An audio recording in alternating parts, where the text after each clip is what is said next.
So today we will analyze a game which I played again in a 30-minute format, and I played this with White against an opponent who was like a little underrated to me.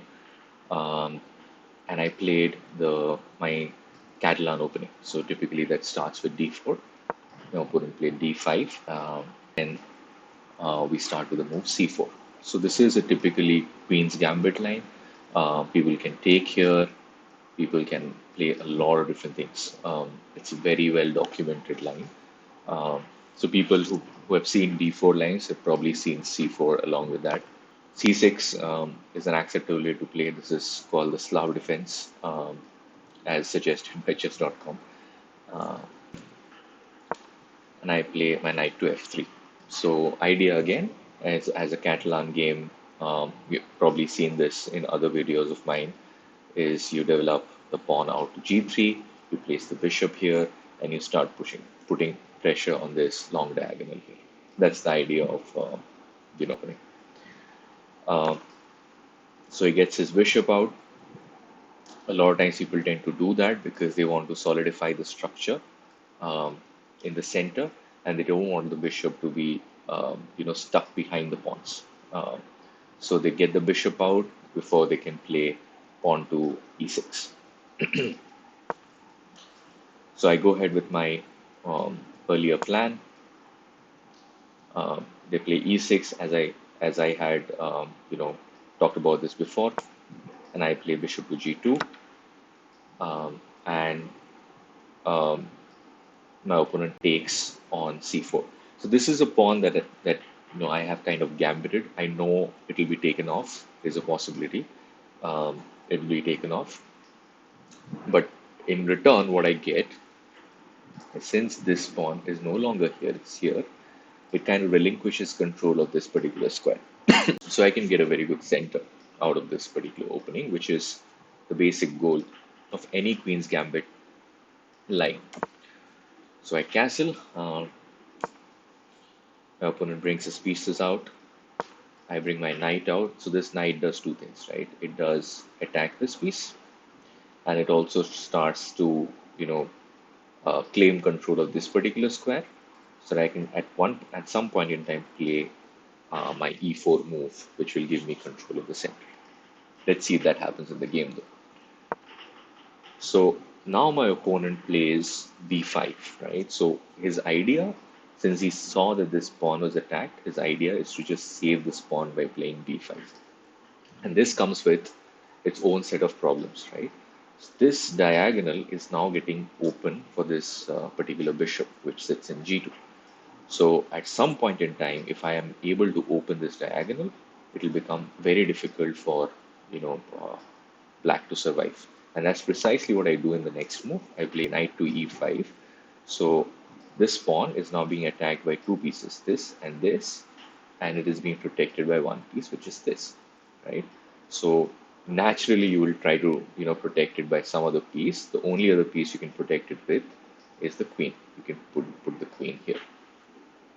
And I think that's what he played, and that's what I had calculated. So c7 is what he played. And I think b6 was also an okay move, but both of them are not that good for black. As you can see, the computer already gives me a +2 advantage. So he played this, and um, whenever I see a b5 move like this in my Catalan positions, I know that a move like a4 is a good counter to that move, because this a4 pawn is not something that you can just take and not have any consequences. If you take this, I can always take it with my queen, and then I put pressure on this diagonal and on this line as well. And this pawn is already attacked by two pieces, and then it will be the third piece which will attack that. And by the way, this is the path to the king, so you can't just push and be happy, and protect it, right? So I play this move, and for some reason he thought it was a good idea to take, so I take back. So I have three pieces now attacking the pawn on c6, right? So he now abandons the thought of protecting that pawn. Um, So now he just wants to develop his pieces, get the knight out of here. So get the knight out of here if possible. But you know, at this point in time, I had complete control of the game. So I took here, which kind of pins his knight to stay here, right? And it has three things already attacking this, right? There's three things already attacking this. The computer does not like that move too much. It thinks, you can just take with the knight here, and then with if your knight gets taken, you can just come up and plonk the other knight here. But I thought this was very powerful, and this move not only takes the, um, you know, not only takes the piece, the pawn, it also, attacks the rook here. So the next move, the rook moves out and defends the piece which is three times attacked, right? So now it is being protected four times. So this piece is now protected by this, right? Four pieces protecting it. So my idea is to eventually, attack this further, right? So I just took this, and this computer thinks is a mistake, right? But my position is that good that even after making this mistake, I am plus five up. And as you can see, the valuation. The computer thinks this is the best move, right? But my idea here is pretty clear that I take this off, right? And uh, so this is, me getting one pawn extra. This piece is completely stuck. So at some point in time, I'll just take this, and then I'll probably play my knight here, and then attack it three times. And by this process, if you see, I take out a defender of this knight. So I'm still attacking it. Um, so earlier I was attacking with my queen. Now I'm still attacking it with my uh, rook, right? So I still have three attackers on this piece after this transition, right? And he has three defenders, right? So I just need to increase one more attacker on this piece, uh, and I can win this piece. That's my idea. I'm already a pawn up, so now basically, I still thought that at this point in time, as you can see, the computer is showing um, that bishop to d6 is a good move. So if you play bishop to d6, I take this. That's my second pawn. I take this and I take this, right? So I'm getting two pawns, but this piece is now defended by uh, the same three pieces, this, and this. And there is no way I can increase another, or there is no easy way at this point in time to increase another, you know, uh, another attacker on this particular piece, right? So I have to like somehow bring this rook into business, right? And that's a long way to get there. Mhm. So that doesn't happen. He just plays this here, and I keep on working on my merry way to just keep taking pieces. So this is my second pawn. Now he tries to, uh, you know, take out an attacker on this particular knight with this bishop move, which I don't care for. So I just backtrack. So I don't want him to take my to exchange bishops because my bishop is much more stronger.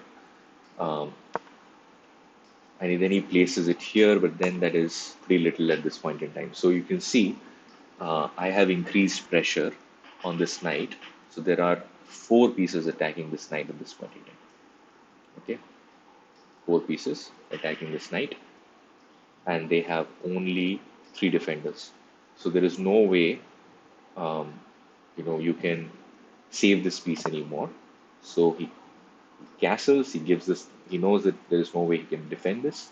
He gives this up. Now my idea, right, is that look, I'm two pawns up, and I want to exchange as many pieces as possible.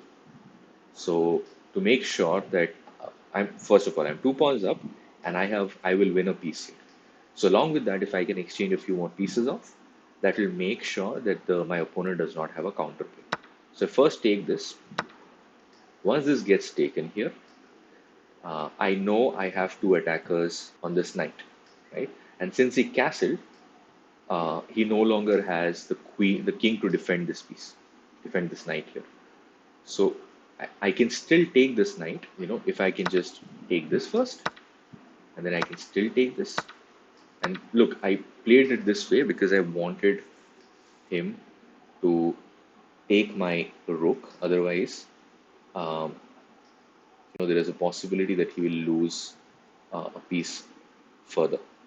You know, uh, so if he just plays something like this, I'll take the pawn out, right? So if he plays something like this, that's sorry. If you play something like this, it's still some potential, but I will take the bishop out. You can take the bishop out, yeah, and then I'll think about consolidating my position a little bit, and then start pushing this pawn. That's the idea. So he takes my rook. I take his rook, and now I have a clear piece up, along with being 2 pawns up, right? So 4 pawns versus 6 pawns. So he starts attacking my piece, and now it's just about consolidating, making sure that you know you don't lose things based on a simple tactic here and there. You don't lose pieces here and there. So I start making sure that my pieces are all well protected. So you see, I'm developing the piece, but also making sure that my pieces are well protected. So he starts to attack my one true weakness in this position, which is my pawn on b2.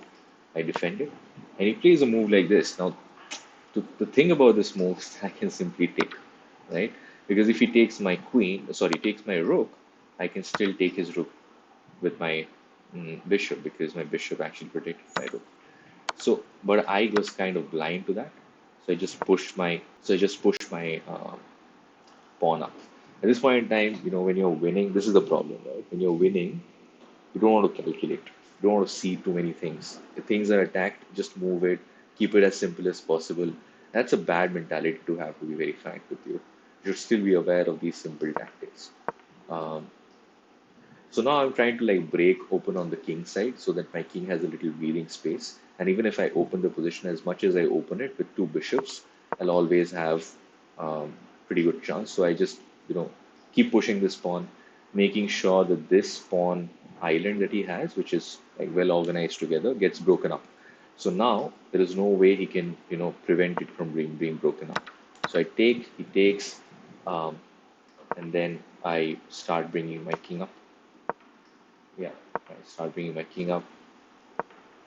Uh, I keep pushing, and then I bring my bishop back, because now since this bishop has left this particular square, this is open for my pawn to move up. Uh, so now this is a mistake, right? But I still keep pushing my pawn up. He tries to do something with the rook, but just to get that little active. Then I play this. This loses a pawn. So the pawn can't move up because I attack because the king is in check otherwise. So he defends it with the rook. I take this. Now you can't take this back because you lose an exchange. So the king moves out. I keep pushing. Um, so I win another pawn. So basically I'm a piece and 3 pawns up at this point. So at this stage of the game, my opponent resigns. Um, Having said that, I might not have resigned at this point in time. Because, yeah, I mean, it's the easiest thing that you can do for your opponent is to resign, right? Uh, there's always a game to be converted. And if you have a rook, which is basically something that you can use to checkmate the king, I'll probably play on. And there is probably a 99% chance that I'll lose. But in that 1% chance, why not take that, right? So, yeah, I'll still challenge my opponent to finish the game off. And show me how he can check me. All right, guys, I'll stop recording now. I hope you like this. Take care. Bye bye.